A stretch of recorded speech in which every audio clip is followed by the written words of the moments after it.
Hi, Benny. Welcome back to Tasting Notes. I think we're in December now. Yes, we are. We are in, if you're watching this when it's airing, I'm back in New Jersey. I'm in between trips. It's interesting. You went All to these. Ohio. I went to Ohio. How is Ohio, he says, before you actually went? Well, I've been to Ohio before. Mm. To be a little different, visiting a friend who actually doesn't know that, at the time of filming, doesn't know that I'm coming to visit him. I planned it with his wife, so I'm going to surprise my friend. And then this past weekend, if you're watching when this aired, I went to go see the Jets. I'm assuming they lost to the Titans. I mean, you know, I should give a prediction for a score. Yeah, I'm going to predict. So we're filming this before the game. December 2nd is when the game takes place. I am predicting that the Jets will lose to the Titans by a score of 34-17. That's my prediction for the score. We'll see how it does. It'll be interesting to see how that pans out. And then tomorrow, again, if you're watching this on the day we release it, tomorrow I'm going to visit my sister up in Boston to presumably watch the Knicks lose to the Celtics with her and her boyfriend. Yeah. Interesting. And then about a month from this airing, you and I are going to Chicago. We can talk about that in the next video. So today, and to also breaking this up, this is another whiskey that you bought. This was like a thank you to you. I can't remember what you were thanking me for. You're just being a friend. I appreciate that. Very Golden Girls of us. Thank you for It was. So it's funny because last video we talked about you bought a 21-year-old Glenlivet. This is the Glenlivet Founders Reserve. Okay. So what can we say about Glenlivet? That why is it the Founders Reserve? And it's interesting because I really thought we did Glenlivet before, but you said no, we've never done a video on them. So I was like, no. Probably find one on your computer somewhere. Possibly. Yeah. Either way, it's fine. And I don't really know what the Founders Reserve means. No. I imagine it's like an intangible thing, like we did the rare cask. It was funny because I went to bed very early last night. Not the night this is airing, the night that we filmed. And I woke up this morning and I was like, shit, I really should have done some research on all three of these whiskeys that we're doing today. But, oh nice, it's wrapped in paper. It is. Gotta give a little hint. So the paper is a distiller's license. Okay. And of course, I think it was, I think the whole point was, Glenlivet was one of the first places to get the right to produce here. In 1824, George Smith established his distillery in the remote and wild location of Glenlivet. Here he found the perfect conditions to craft the definitive single malt whisky. Through his timeless primeval valley run the icy waters of the river Livet. Its name, smooth flowing one in Gaelic, reflects the Glenlivet's beautifully rich and elegant flavours.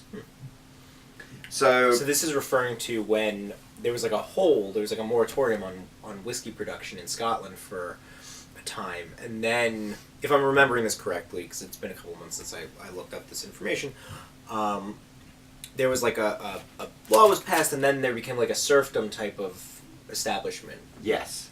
And then I think that this must have been one of those in that area that was like, well, I sounded so confident when I said yes, when in fact you were the one who'd actually originally told me that.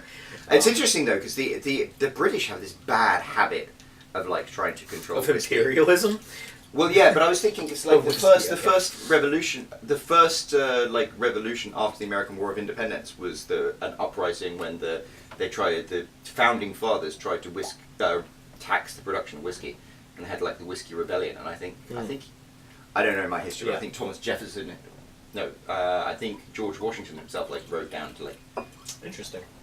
George Washington was a very big drinker, and it's interesting because most of the founding fathers were drinkers, and really we should have like a kind of a multi-part series where we talk about the role that alcohol plays in this country, because Washington was a very big drinker, and there's stories about him running up like huge tabs. I think it was Benjamin Franklin. We mentioned it in the first episode. Benjamin Franklin said, "Wine gives you wisdom, beer gives you something, and then like water gives you disease." Yeah, water because bacteria. Right, Well, it gives you bacteria, right. Because, when you're distilling and you're making beer or whiskey or whatever whatever the process of alcohol is. First of all, alcohol is killing off anything. Mm-hmm. But then you're also like beer, you're boiling, so then you're killing off bacteria and whatnot, and then water, and that in those days before purification, you're just getting sick. And even like into the 1950s, like African Queen, what was her name? The actress. Katharine Hepburn. Yes, thank you. Katharine Hepburn got very sick while filming African Queen because she didn't drink at all. Meanwhile, Humphrey Bogart and Jack Houston are like huge. Now, huge alcoholics, and then they just kept drinking the whole time, and then they never got sick because they weren't drinking the water. And wasn't there a film you talked about, White Hunter, Black Heart or something, about John Huston hunting big game while filming that? Yes.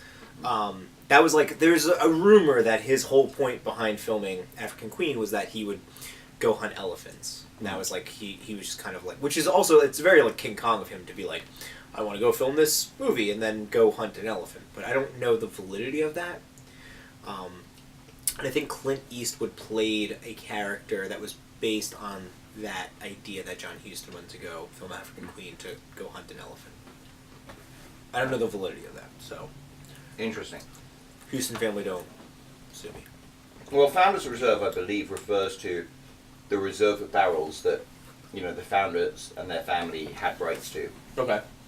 So, again, it's like the rare cask. It's kind of intangible, but let's see. Right. This smells very, almost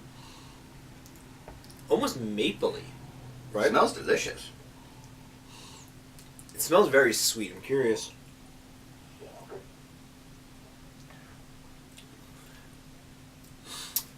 It does have a very, like... that gets right on up there, doesn't it?